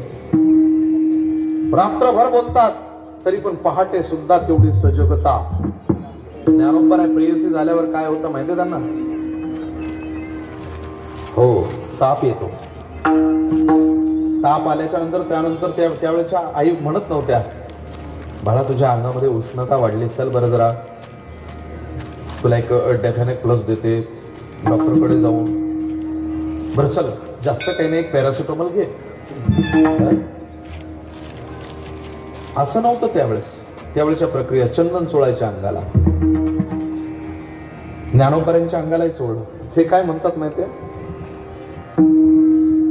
चंदनाचे चोळी माझ सर्व कानवन माळी वेगी भेटवा का, वेगी भेटवा का. मला तो काना भेटवा. त्यावेळेस माझा ज्वर जाईल, माझा ताप जाईल. हा माझा ताप हा प्रेमाचा आहे, याला प्रेमरोग म्हणतात. ह्या प्रेमामध्ये आपण का आंधळ होऊ नये, हे प्रेम महत्वाचं आहे. तुम्ही म्हणाल अजूनही काही प्रमाण आहेत ना, विरहिणीची सगळी प्रमाण आहे. ज्ञानोबा म्हणतात एक प्रेयसी जशी पलंगावरती पहुडलेली आहे तसं मी पलंगावरती पहुडले. 3 तालाचा अध्याय, फार गोड ताल. आणि मग त्यानंतर त्याच्यामध्ये एक रचना आहे. पडिले दूर देशी माझा आठवे हाराचे, पडिले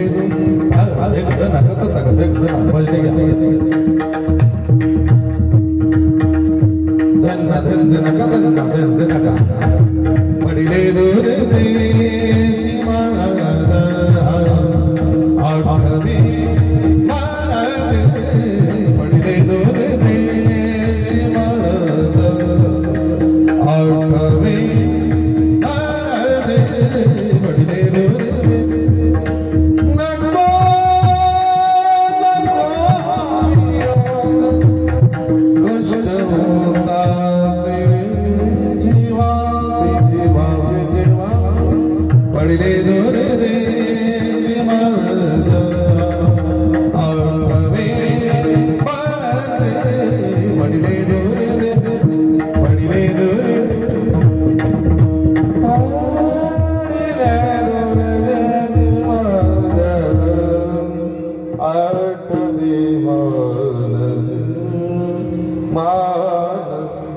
दूर देशी माझा प्रियकर गेलाय. आणि आता माझी जी अवस्था आहे जलबेन मछली तशी अवस्था व्हावी. ज्ञानोबांची ती अवस्था झाली. त्यानंतर त्यांच्या समोर त्यांचा नवरदेव उभा केला. हा बघा, म्हटले नको, माझा दुसराच कोणीतरी वेगळा आहे. कोण नवरदेव उभा केला माहितीये का? ज्या वेळेस एखादी प्रियसी परमार्थामध्ये वेडी होते, परमार्थामध्ये वेड्या झालेल्या प्रेयसीच्या समोर जो तिचा निर्धारित पती परमेश्वर उभा केला जातो तो एकमेव एकच आहे. तो अनेकांसाठी मल्टिपल वापरला जातो. त्याचं नाव भगवान कृष्ण. मी असं बोलत नाही, ज्ञानोबारायांनी सुद्धा तीच अवस्था बोलून दाखवली. जागृती पुसे साजणी कमन बोलिले अंगणी निरखिता वो नयने वृंदावनी देखिला मनी वेदोतयाचा पंढरीरायाचा. जागृती नावाच्या आपल्या मैत्रिणीला एक सखी बोलते, अंगणात कोणीतरी बोलून गेलंय ग. बघ ना कोण होता, चावल माझ्या कानावरती आली होती. ती म्हणते अगं याला वृंदावनात बघितलंय, आता वृंदावनातला जो आहे त्याच्यावरती पागल होणारं सगळं जग आहे. पण माऊली ज्ञानोबा सांगतात नको, मला नको, तो मला पंढरीचा पांडुरंग परमात्मा पाहिजे. आहे ना, प्रेम के रंग में ऐसी बन गया कहीं रूप. प्रेम की माला जपते जपते आप बनी मैं शाम. सासू की माला पे सिमरू मैं बेगाना. सासू की माला पे सिमरू मैं बेगाना. प्रेम पियाला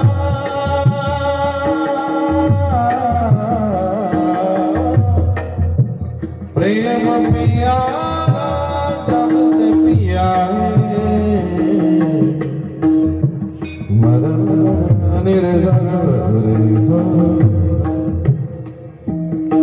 त्याचं नाव घेता घेता चिंतने चिंतने तद्रूपता ती अवस्था माझी झालेली आहे. म्हणून माऊली ज्ञानोबा त्यावेळेस सांगतात हो मला तो हवाय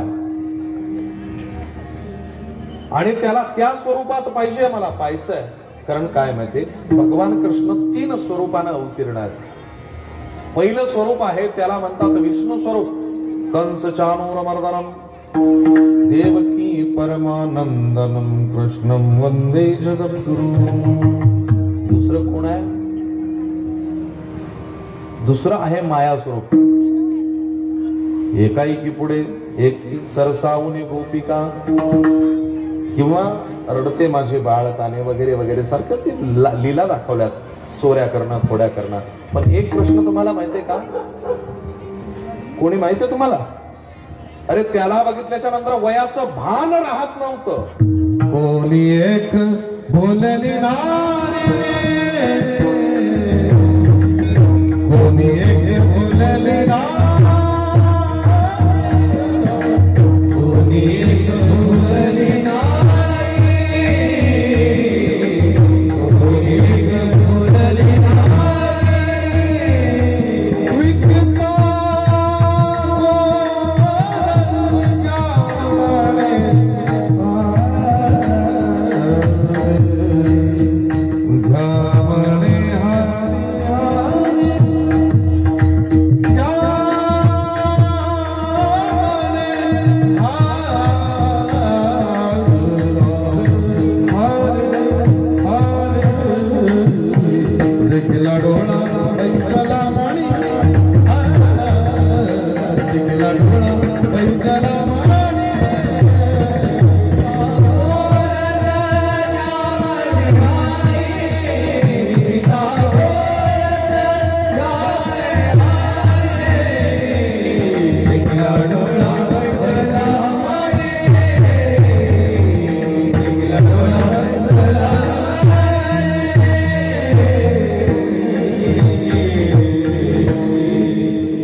विसरून जातात त्या गवळणी. मी कशासाठी आले, कुठे चालले, काही माहिती नाही. हो, त्याच्यावरती गाणी पण बनतात. मनाला झाली कृष्ण सख्या. रेकॉर्ड करू नका बरं का, नाहीतर खूप थैमान सुरू आहे. पिचली माझी बांगडी, कुठून आणलंय काय? दन दन दन दन नाचतात, जसं तमाशाचा मंच तयार करून ठेवलाय. अरे हे संत नामदेव महाराजांची गादी आहे. व्यासांनी भूषवली, माझ्या माऊली ज्ञानोबांनी तुकोबांनी भूषवली आहे. याला नका बर्बाद करू. काय घालायचा तो तमाशा तिकडे घाला, इथे नको.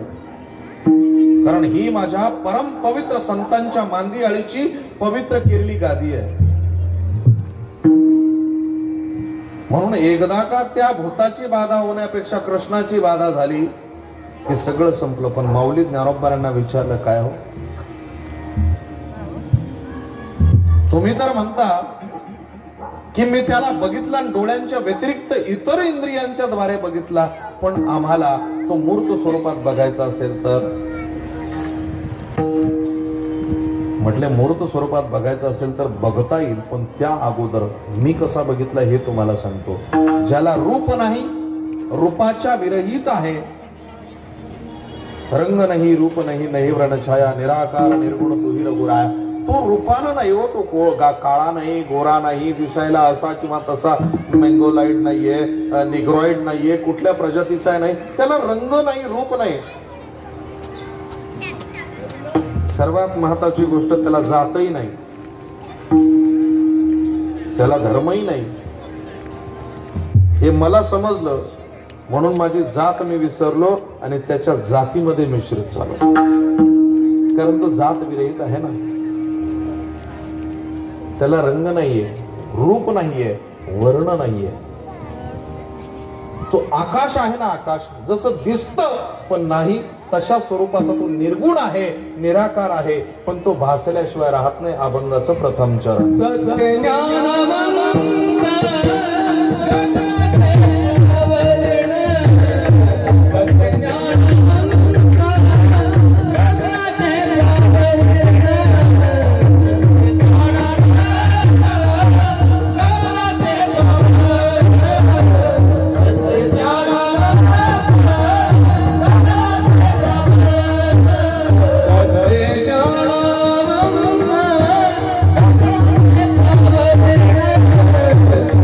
Now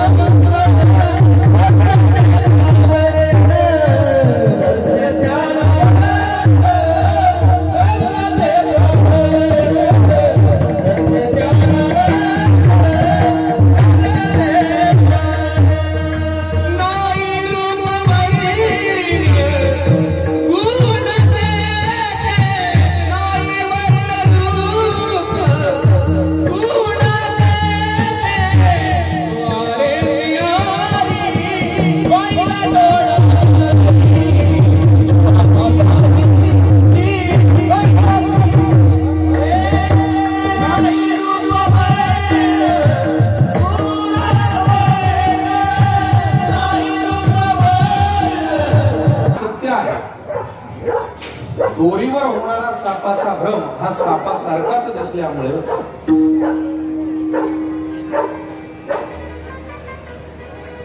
साप आहे हे क्षणभर आपल्याला सत्य वाटतं हो, पण ते सत्य नाहीये, मिथ्या आहे.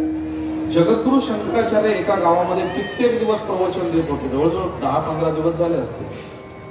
त्याने सांगितलं ब्रह्म सत्य जगत मिथ्या, ब्रह्म सत्य जगत मिथ्या, ब्रह्म सत्य जगत मिथ्या. एकाला समजलं, तो जगद्गुरु शंकराचार्यांचा शिष्य झाला. एक दिवस शंकराचार्य एका गावामध्ये फिरत असताना एका अरुंद बोळी म्हणून एक हत्ती येत होता, तो पिसाळला. त्याच्या पायाखाली कित्येक लोक चिरडून मरू शकत होते. माऊलीत या शंकराचार्यांना समजलं. शंकराचार्य आपला जीव वाचवण्यासाठी एका छोट्याशा बोळीत घुसले. तिथे हा पहिला तिथे उभा होता शिष्य. त्यानं सांगितलं शंकराचार्यजी आप यहाँ पे क्यों? अरे हाथी पागल हुआ है, दिखाई नहीं देता क्या? बोले अरे वाह, फिर क्या होगा? अरे पैरों तले कुचलेगा वो मुझे, मैं मर जाऊंगा. शिष्य सुद्धा विचित्र होता. त्यांना सांगितलं स्वामीजी, तो मेरा प्रश्न यह है, ब्रह्म सत्य जगत मिथ्या, ब्रह्म सत्य हो जगत मिथ्या है, तो जगत में हाथी भी आता है ना? त्यांना सांगितलं हो, जर ब्रह्म सत्य आहे आणि जगत मिथ्या आहे, त्या जगतामध्ये हत्ती येतो, तर मिथ्या असणाऱ्या हत्तीला बघून तुम्ही सत्य असणारा देह का बाजूला लपवला? शंकराचार्यांनी उत्तर दिलं, अरे ब्रह्म सत्य आहे हे मलाही माहितीये, तुलाही माहितीये. जगत मिथ्या आहे, हत्ती मिथ्या आहे हेही मला माहितीये. माझं पळणं का तू सत्य मानतोयस? ही पळवाट जरी असेल तरी या ब्रह्मांडामध्ये दिसणारी वस्तू सत्य किंवा मिथ्याच्या पलीकडे असत्य आहे असं म्हणण्याचं धाडस कोणी करू शकत नाही. हे जगत कालही होतं, उद्याही राहणार आहे आणि आजही राहणार आहे. फक्त परिवर्तन होत असतं. ज्याला ऍटॉम अणु पदार्थ हा कमी जास्त करत असतो, त्याचे सेल्स बदलत असतो, त्याचं स्वरूप बदलत असतो. परिवर्तन आणि माऊली ज्ञानोबा सांगतात मी त्याला जाणलाय. सत्य ज्ञानानंतर गगनाचे प्रावरण. सत्य ज्ञान म्हणजे काय? या ब्रह्मांडामध्ये काय सत्य आहे? सत्य म्हणजे जे कालही होतं, उद्याही राहणार आहे आणि आजही आहे. जगद्गुरुपरायण म्हणतात इकडे सत्य तू, सत्य तू, सत्य तू विठ्ठला, सत्य तू होतास, सत्य तू आहे आणि सत्य तू राहशील. त्रिकाल अबाधित, त्रिवार नाही बरं का, त्रिकाल अबाधित. तीनही काळामध्ये मी होतो, आहे आणि राहीन. आम्ही काल नव्हतो, उद्याही नसणार आहे. आज आहे तरी एवढा अहंकार आहे. जो काल होता, उद्याही राहणार आहे आणि आज आहे. याच्यावरती आम्ही आजचे प्रश्न उभे करतो की तो आहे की नाही. केवढे मोठे मूर्ख आपण. आपण आज आहोत, आपल्याला कालचं माहिती नाही, उद्याचंही माहिती नाहीये. पण काल आणि उद्या जो होता त्याच्या आजच्या अस्तित्वावर आपण प्रश्न उभा करतो. याचा अर्थ आपण किती विद्वान आहोत या गोष्टीचं ज्ञान आपल्याला नाही. म्हणून सत्य ज्ञानानंतर गगनाचे प्रावरण नाही. रूप वर्ण गुण जेथे गुणाच्या वेगळा आहे, रूपाच्या वेगळा आहे, स्वरूप नाहीये त्याला. असा मी बघितला. डोळे भरून बघितला, पण डोळ्यांच्या व्यतिरिक्त बघितला. या डोळ्यांनी तेच दिसतं जे आम्हाला बघायचंय. ह्याच डोळ्यांना बघा बरं. आम्हाला जे बघायचंय त्याची जिज्ञासा वाढवा. जे बघायचंय त्यासाठी जा आणि ह्या डोळ्यांना सुद्धा गृहीत धरा फक्त. तर आम्हाला या डोळ्यांच्या पलीकडे दिसू लागेल. पहिलं मेरूचे शिखरी एक योगी निराकारी, निराकारी योगी बसलेला आहे. तो हे सगळं काही बघू शकतो. योगानं साध्य होतं, पण प्रेमानं सुद्धा साध्य करता येऊ शकेल. म्हणून प्रेमानं साध्य होणाऱ्या शक्ती या जगामध्ये दाखवण्यासाठी वारंवार संत येतात. माऊलीत एवढा सिद्धांत झाला की आपलं सेवा संपेल. माऊलीत ज्ञानोबा आले, त्यांनी काय कार्य केलं असेल बरं? माऊली ज्ञानोबांनी या जगाला सर्व सत्य सांगितलं. पहिल्या नमनाच्या ओव्यामध्ये एक क्रमांक म्हणजे पहिल्याच कॉलम मध्ये एक ओवी आहे. एके हाती दंतू जो स्वभावताची खंडितू, तो बौद्ध मत संकेतू वार्तिकांचा. बौद्ध मताचं खंडन केलं. खंडन नाही केलं, त्या बौद्ध मताला त्याला मानणाऱ्यांनी किती नष्ट केलंय हे सांगितलं. एक तुम्हाला माहितीये ह्या जगामध्ये 5 वर्ण आहेत, 5. त्याही वेळेस 5 होते. ब्राह्मण, क्षत्रिय, वैश्य आणि शूद्र हे 4 झाले. 5वा कोण सांगेल मला? सांगेल कोणी? तुम्हाला सांगितलं नसेल कोणी ना. ब्राह्मण, क्षत्रिय, वैश्य, शूद्र आणि 5वा वर्ण आहे स्त्री. स्त्रीला वर्ण नाहीये, तिच्या हातात फक्त वर्ण आहे. आता एक विचार श्रीकृष्ण नवरा त्यासे समर्पू म्हणे. तिला वर्ण नाहीये, तिच्या हातात वर्ण आहे. आणि एकदा वर्ण झाला की वर्ण टाकायचं. असला साकाली उठला का त्याच बना असतो त्यानं म्हणा त्याच खाऊन जाम चिरत माणूस. मग तिला म्हणा कणाला चिरतलतस मेल्या जे खाऊ जमते का मला आगरी थोडी तरी. म्हणून वरण भातावरचं वरण टाकण्याच्या आत तुम्ही वर्ण तुमच्या हातात होतं, पण तुम्हाला वर्ण प्रदान केला तो माझ्या माऊली ज्ञानोबांनी. वेदांना प्रश्न विचारला. पहिला प्रश्न, अहो हा वेदार्थ सागरू जया निद्रिस्ताचा गुरु जो स्वये सर्वेश्वरू प्रत्यक्ष अनुवाद.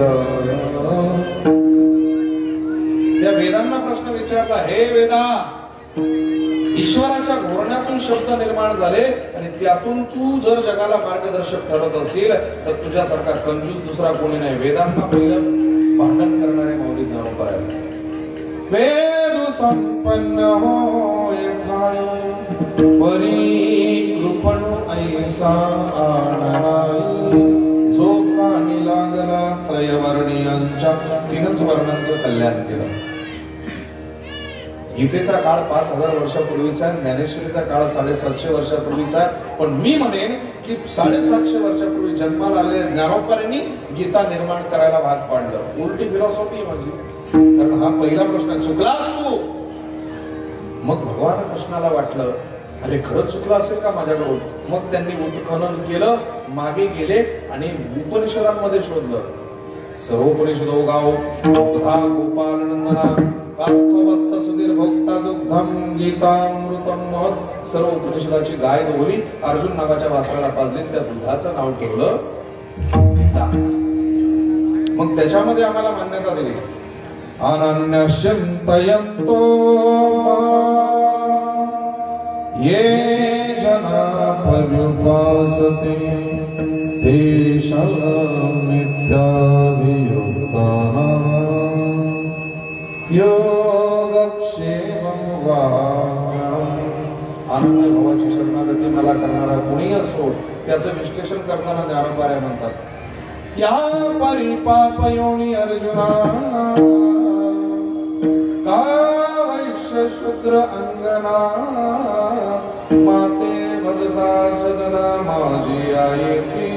माझं म्हणून मला माझं जो भजन करतो थोडा इफेक्ट राहू द्या, म्हणजे स्वर लागतो म्हणतात, तो माझाच आहे.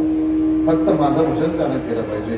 मग तो कोणी असो, हिंदू, मुस्लिम, सिख, ईसाई, बौद्ध, जैन, पारसी, कोणीही असू द्या. मग तो थेल्स असो, तो सिगमंड फ्राइड्स असो, तो कांट असो, पेलियस असो, डेमोक्रेटस असो, डाल्टन असो, तो शेख फरीद असो, तो लाओसे असो, तो जुनैद असो, किंवा त्याच्याही पलीकडे जाऊन तुम्हाला बघायचं असेल तर तो अरस्तू असो, सुक्रात असो, प्लेटो असो, कुणी असो, प्रत्येक जण माझं म्हणाला माझ्या स्वरूपाला येऊन मिळणार आहे. मग माऊली ज्ञानोबा सांगतात सर्वांना येथे अधिकार आहे आणि स्त्रीला पहिला अधिकार माझ्या माऊली ज्ञानोबांनी दिला.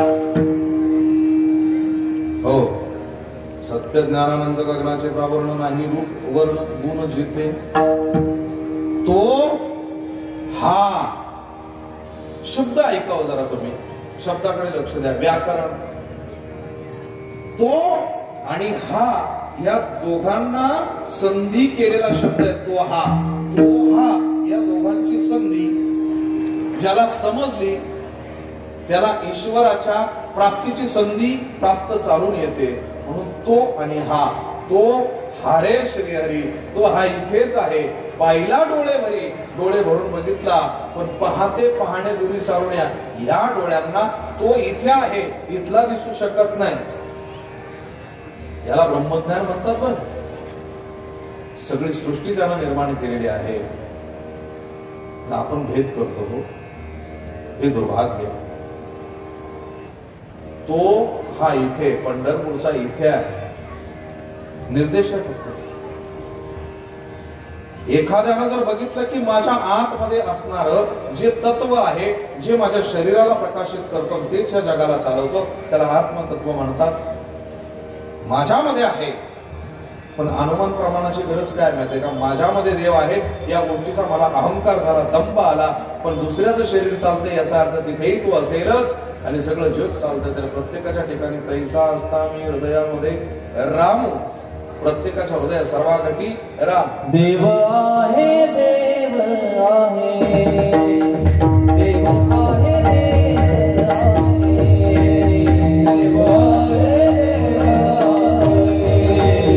देव आहे,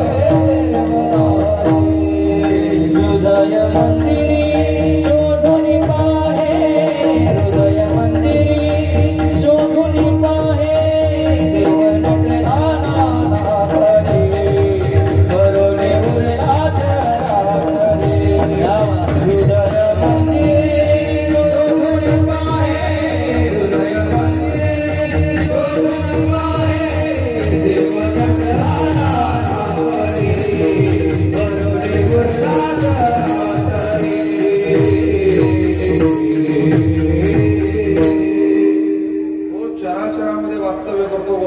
कुटुंबकर म्हणणाऱ्या माणसांना सुद्धा आज माणसात भेद कळतोय.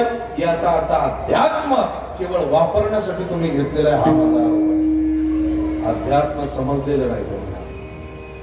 जर माणसात जर भेद होत असेल तर 100% अध्यात्म समजलं नाही. आपणच म्हणायचं सर्वागटी राम. ज्ञानोबा यांच्या या वाक्यावरती कालिक पोटायची, पुन्हा काळं फासायचं त्याला, म्हणजे माऊली ज्ञानोबा यांचा अपमान करायचा. मूर्खत्वाचं लक्षण. पुढे जाऊन सांगेन मी, तो चराचरात आहे, माझ्यात आहे म्हणून मला जर घमेंड असेल तर हे जग चालतंय, पुन्हा कसं काय चालतंय? म्हणून त्याला बघण्यासाठी या चर्मचक्षुन बघू नका. भेदच लक्षात येईल. भेद नष्ट करायचा असेल तर अंतरीचे चक्षु असायला पाहिजे.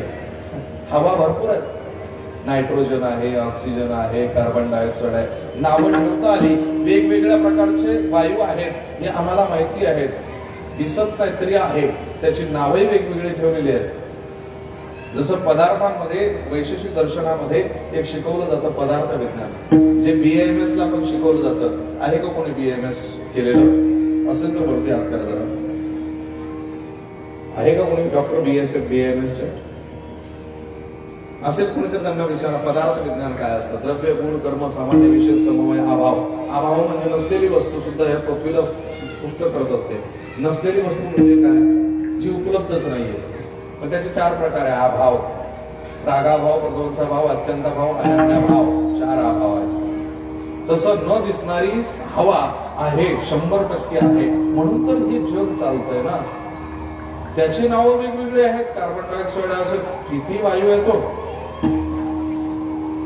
तसा प्रकाश, निळा प्रकाश आहे, लाल प्रकाश आहे, पिवळा प्रकाश आहे, पांढरा प्रकाश आहे.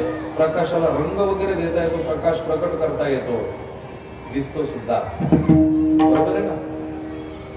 पण तो कुठे गेला आणि कुठून आला हे आम्हाला कळत नाही. उपकरण माहिती, तेज तत्व, आकाश तत्व. आकाश तत्व आम्हाला दिसत नाही पण अनुभवास येतं. म्हणून या पोकळीला जर आकाश म्हणत असतील तर 100% तो ह्या ब्रह्मांडामध्ये 100% आहे. पण त्याला बघण्यासाठी कुठल्याही प्रकारच्या टेलिस्कोप अर्थातच सूक्ष्मदर्शकाची आवश्यकता नाहीये. सूक्ष्मदर्शकात तो दिसू शकत नाही. एखादा म्हणेल नाही माझं DMLT झालेलं आहे, मायक्रो होऊ दे, मिनी मायक्रो होऊ दे, पण तुला कुठल्याही काचेतून तो दिसणार नाही. कारण या चर्मचक्षुला जो दिसत नाही तो तुझ्या काचेतून काय दिसणार आहे? त्याला बघण्यासाठी एक दृष्टी लागते आणि त्या दृष्टीला भावदृष्टी असं म्हणतात. या भावदृष्टीवरती थोडं व्हायचंय. म्हणून तो हा अरे श्रीहरी पाहिला डोळे भरी पण पाहते डोळे बाजूला सारून मी त्याला बघितलं. पाहते पाहणे दुरी सारून या अरे तुम्ही बघितलाय पण आम्हाला तुमच्या पद्धतीनं जर पोचता आलं नाही तर आम्ही काय करावं. मौलिक ज्ञानोबा एक गोड उत्तर देतात.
सच्चरित पारायणामध्ये साईबाबांचं एक वाक्य आहे, मला पंढरपूरला जायचं म्हणजे पंढरीच्या पांडुरंग परमात्म्याचे वारकरी साईबाबा. वादातीत असणारा त्यांचं मूळ गाव पाथरी, इथेही माझी कीर्तनं झाली. तिथे त्या देऊळवाड्याच्या समोरही माझी कीर्तनं झाली. त्या संस्थेने आयोजित केली, शिर्डीतही झाली. पण माझा विषय एकच आहे, ज्यांनी म्हटलं सबका मालिक एक, ह्या एकात्मतेला तडा देण्यासाठी एक नवीन प्रक्रिया झाली. थोडस मनाला लागलं बरं का, श्री किरणजी जाधवांना सांगतो मी, थोडस मनाला लागलं बरं का. राहुल दादा अशा समोर म्हणजे दिसेल मला, थोडस मनाला लागलं. माझ्या एका मित्रांनी सांगितलं, देख रे, मैं क्या, अरे साई को मंदिर से निकाल के फेंक रहे लोग, उत्तर दिशा की ओर जरा देख. मी त्याला एकच सांगितलं, मंदिरों से उखाड़ के फेंक दो, दिल से कैसे निकालोगे. का तर त्यांनी सबका मालिक एक म्हटलं. कोणी गॉड म्हणा, कोणी ईश्वर म्हणा, कोणी अल्लाह म्हणा, कोण रब म्हणा, काय नाव द्यायचं त्याला ते द्या.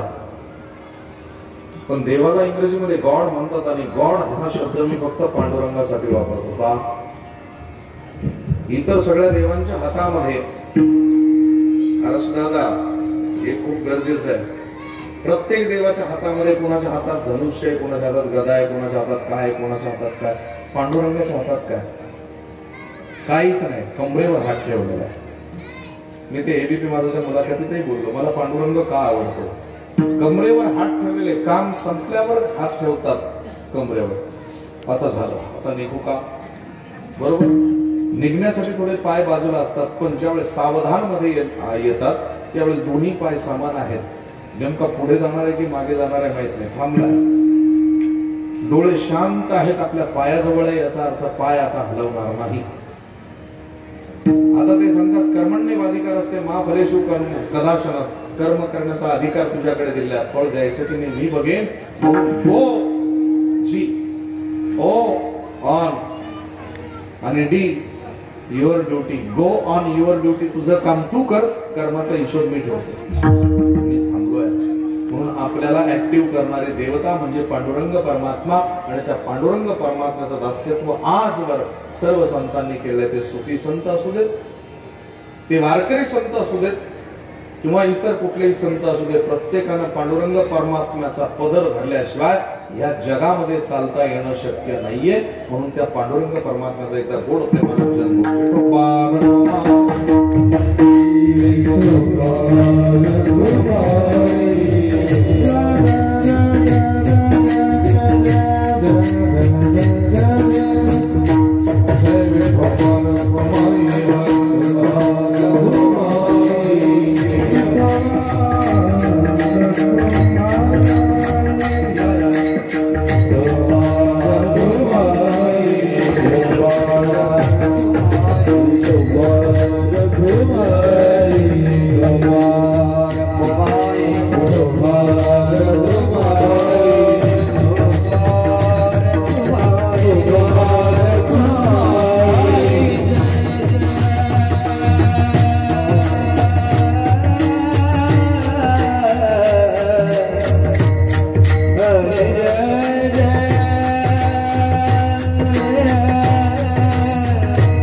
माझे मोबाईल घेऊन चालले का? तुम्हाला अर्ध त्यांचे पडले हे असं पहा.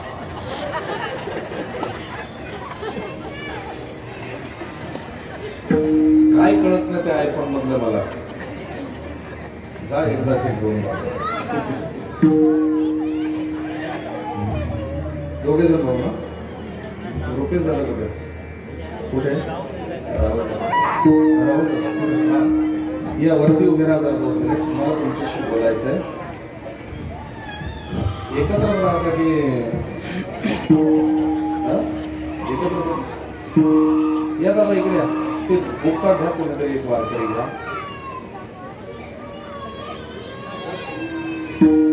हे दोघे जण भाऊ आहेत. या दोघा भावांकडे आज मी एक काहीतरी मागणार आहे. आयुष्यामध्ये काही जरी झालं तरी या साईबाबाच्या समोर मला तुम्ही एक शब्द द्या की आम्ही दोघं आयुष्यात कधी वेगळे होणार नाही. ना विचारानं, ना आचारानं, ना कुठल्याही बाबतीत. आणि यांच्या ज्या दोघी आहेत त्यांनी आहे तिथे जागेवर उभ्या राहा.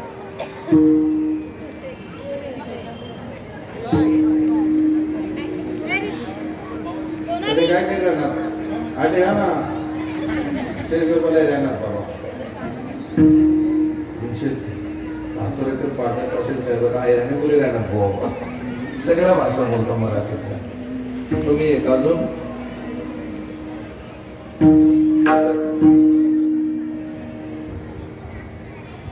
फोटो काढायचा आणि मला सेंड करायचं. कोणीतरी एक फोटो काढा. मी सुद्धा सांगेन की एक कुटुंब मी जरा फिट करून आलोय एमसेल ला. कारण काय माहितीये का, आम्ही दोघे जण भाऊ, पण आमच्या ज्या आहेत ना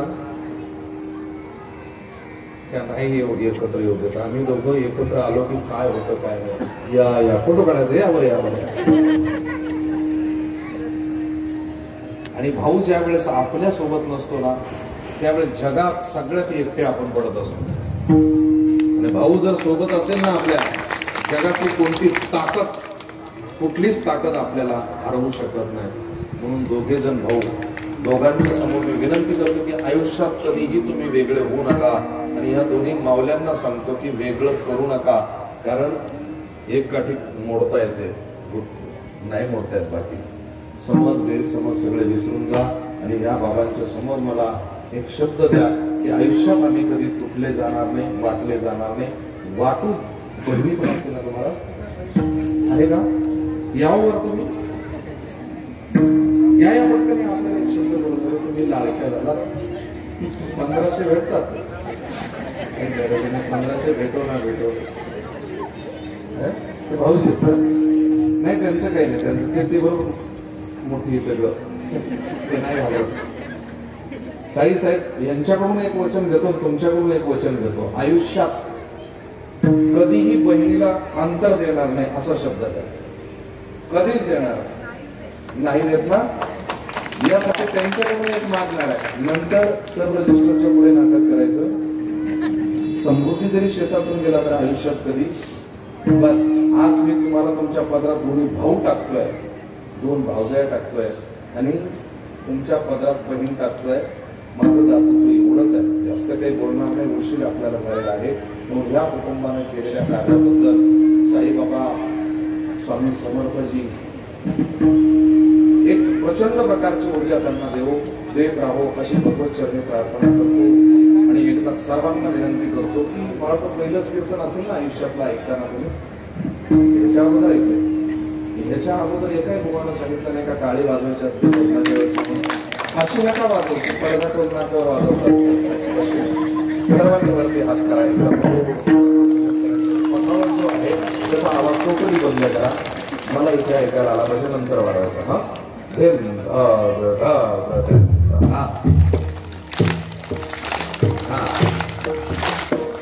मुक्ताबाई मुक्ताबाई ब्रह्मचित्कला मुक्ताबाई. मग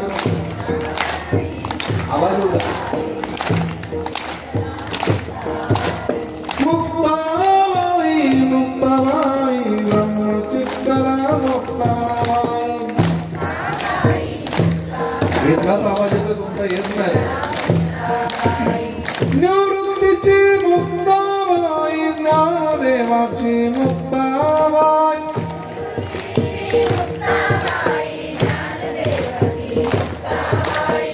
मुक्ताबाई मुक्ताबाई सोपानाची मुक्ताबाई.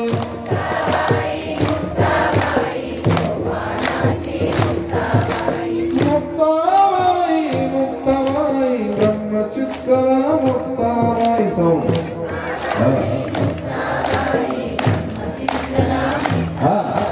ज्ञानेश्वर माऊली ज्ञानेश्वर माऊली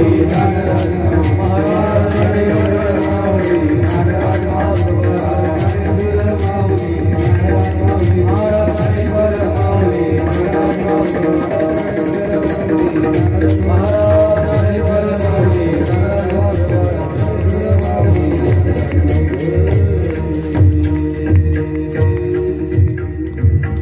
काही चुकलं असेल, एखाद्या शब्दाबद्दल शंका जर असेल किंवा वाटत असेल की याही पुढे आपल्याला काहीतरी जाणून घ्यायचंय, काहीतरी कुठेतरी खटकलाय, तर श्री हरिभक्त पारायण आमच्या चिरंजीव जाधवांचे इथे मी आजही वस्तीला आहे आणि जमल्यास उद्या पण आहे.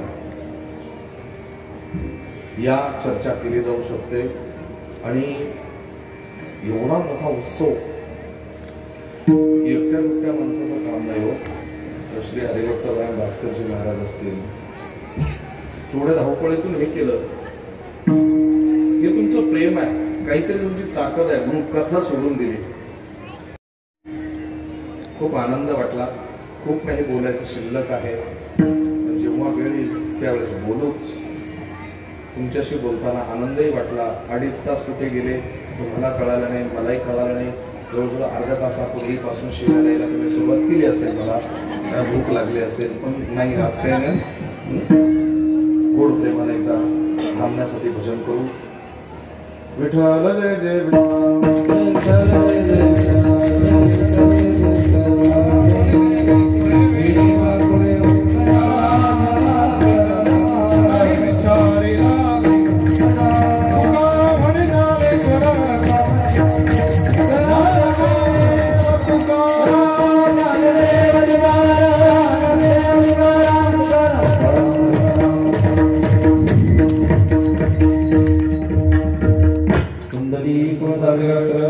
Dnyandev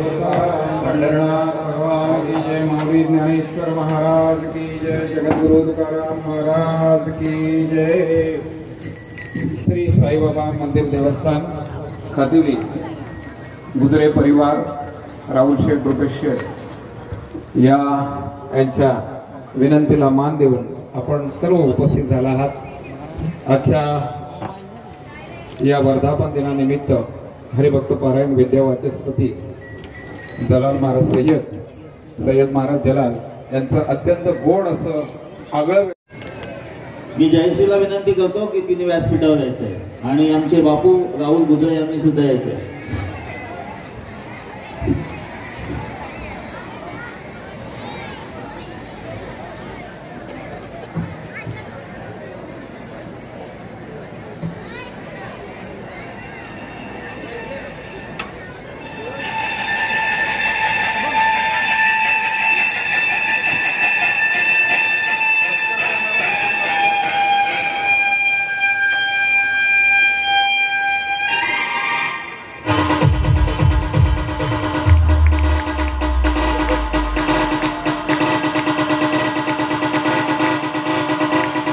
DJ Assis SK.